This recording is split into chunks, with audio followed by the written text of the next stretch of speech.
Guys, you know what? I like Errol Spence. He's a fighter that I've watched and I've taken to. I think he's a great fighter. I think Terence Crawford's a very good fighter. However, I'm not a huge fan of Crawford, but nevertheless, he's a good fighter, excellent fighter. You know what I find about certain, I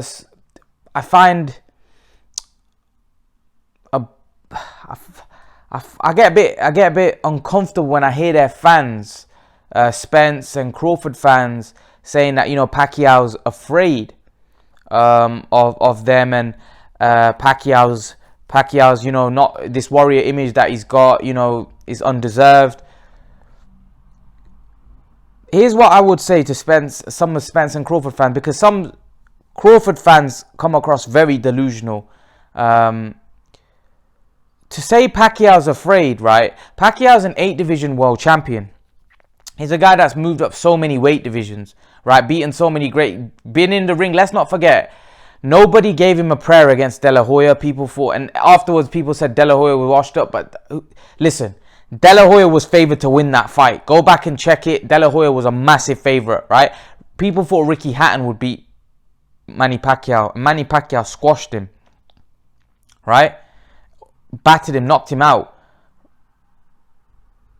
The fact is that Manny Pacquiao stepped up to the plate time and time again. And he stepped up. Even most people thought Cotto would beat Pacquiao. They thought there was no way he's going to beat Cotto, and he destroyed Cotto. Right? I think, in my opinion, when I look at Spence and Crawford's career, right, both these guys are seen as pound for pound fighters, right? But when I look at their careers, I haven't seen anything in their career this far where they're taking a risk. And when I mean a risk, I mean when they're taking a fight where you're thinking, oh my God, that fight is dangerous. He could get hurt. I've seen Amir Khan go up and fight Canelo, right? I've seen Kell Brook go up and fight Gennady Golovkin. And neither of those guys, right, were as high up in the pound for pound rankings. Amir Khan, when he beat Zab Judah, right, he was number 9 on BoxRec in the pound for pound rankings, right? Kell Brook, in my opinion, across no governing or across no body, boxing body, has ever been in the pound for pound rankings, right, in his career. So Khan and Brook, for example, were never seen as highly rated as Spence or Crawford, because Crawford's seen as one of the best pound for pound, and Spence is up there as one of the best. So far in their careers, in my opinion, they've not taken any fight, right, that I would say, oh my God, they're taking a risk. And what I mean by that is taking a Canelo fight, taking a Golovkin fight, taking a fight against Charlo, where you could say, whoa, that could be dangerous. Errol Spence fought Mikey Garcia, Sean Porter, Kell Brook. Don't get me wrong, they're solid wins. But let's not forget, Errol Spence was favourite to beat Brook. Even though it was a great win, he went over to UK and won. He was favoured, right, to win that fight. Mikey Garcia was a guy moving up 2 weight classes. Sean Porter, also Errol Spence, was a massive favourite. And Errol Spence actually did a lot worse than what people thought he would do. A lot of people thought Errol Spence would knock Porter out. And he did a lot worse than what he thought. Terence Crawford, everybody, trashes his resume. Sometimes he gets a bit of unfair criticism. However, even him, in my opinion, he's never taken a fight where he's a massive underdog, right? He might have been an underdog in certain fights because people didn't really know him that well, but never a massive underdog. Never a massive underdog where people think, wow, he could get hurt. Like Crawford fighting Charlo or something like that, where you're thinking, oh, this is dangerous. Or Spence fighting Canelo or Spence fighting Andrade, right?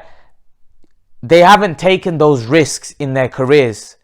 So to have a go at Pacquiao, right, for me is unjustified, because Spence and Crawford haven't taken those kind of risks that Pacquiao's taken in his career. And it doesn't look like moving forward, the way their career is going, that they're going to be willing to take those risks, because I think they've been protected by the people that are managing them, in the sense that they want to be undefeated. They don't want to risk of taking a loss. So yes, they might be the best in their respective weight classes, right? However, they're not daring to be great.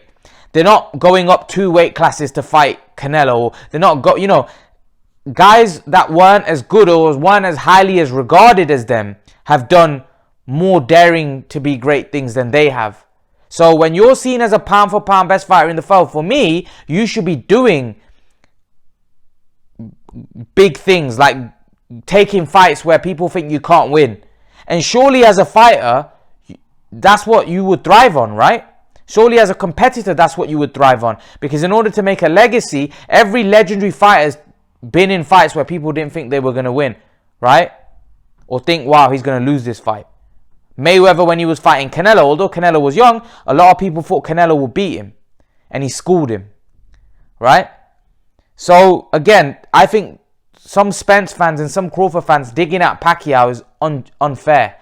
Just because I don't think they've taken fights where they've dared to be great. They've been favourite in majority of the fights they take.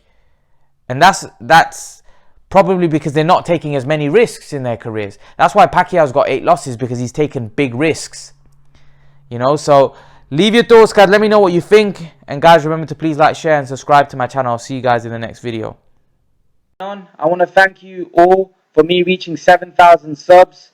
I appreciate your support. Guys, as you can probably see from my channel art, I have recently started Patreon and Blogger.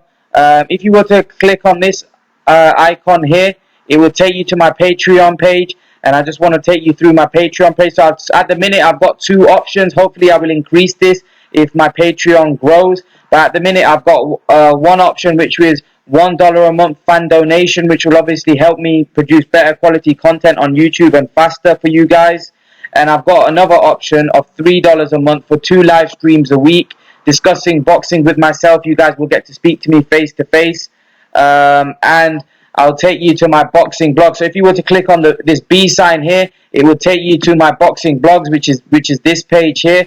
And all you have to do is click on here, and that will take you to my boxing blogs, where you can see all my different articles that I've wrote. So as you can see, I've wrote 6 articles about different topics. So if you want to click on one of my articles, all you got to do is click on this, and it will take you straight to the article, and you can read it, and you can then go back and read the others if you would like. But yeah, guys, I thought I'd just highlight this to you.